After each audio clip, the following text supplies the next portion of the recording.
संत शिरोमणि संत गजानन महाराज के 188वें प्रकट के दिवस पर श्रद्धा का सैलाब उमड़ा। जैसे कि आपको बता दें, देश विदेश के लाखों भक्तों से सेगांव पहुंचकर महाराज के दर्शन किए। मंदिर परिसर में तड़के सुबह से ही लंबी लंबी कतारें देखने को मिली और पूरे शहर में गड़ गड़ गड़ात बोलने के जय घोष के भक्तिमय माहौल बन गया।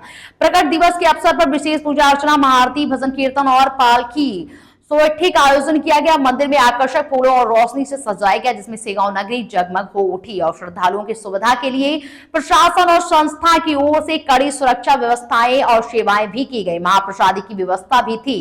भक्ति, सेवा और आस्था के इस महापर्व में सेगांव के आध्यात्मिक उत्साह के सरोवर कर दिया। बुढ़ाना से जिला रिपोर्टर राजकुमार व्यास खास खबर के साथ। रामचंद्र नागवेकर, राहणार इचलकरंजी, कोल्हापूर। मी गेली 39 वर्ष महाराजांचा भक्त आणि महाराजांची कृपा, महाराजांची सेवा, महाराजांचा सहवास मला फार माझ्या आयुष्यामध्ये बऱ्यापैकी राहिलेला आहे। परिस्थिती असू दे,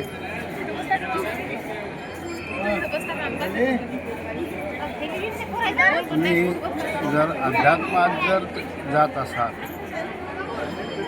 तर गुरु कसा असावा याचं परिपूर्ण आपल्या महाराष्ट्रामध्ये सगळं संत लोक आहेत आणि हे लोकांनी लक्षात ठेवावं। कुणाच्याही पाया पाडावं म्हणजे संत होत नाही। त्यांनी स्वतःचं आयुष्य सगळं लोकांच्या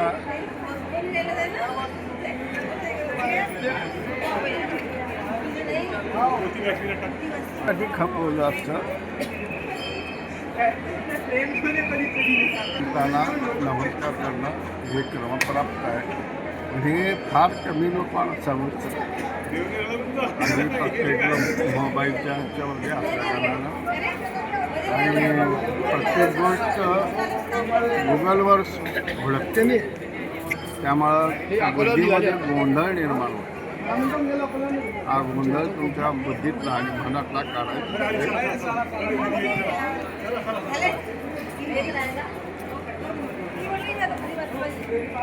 अशा ठिकाणी स्वतःला वाहून द्या आणि जे काय आपलं आयुष्य असेल ते इथं अर्पण करा।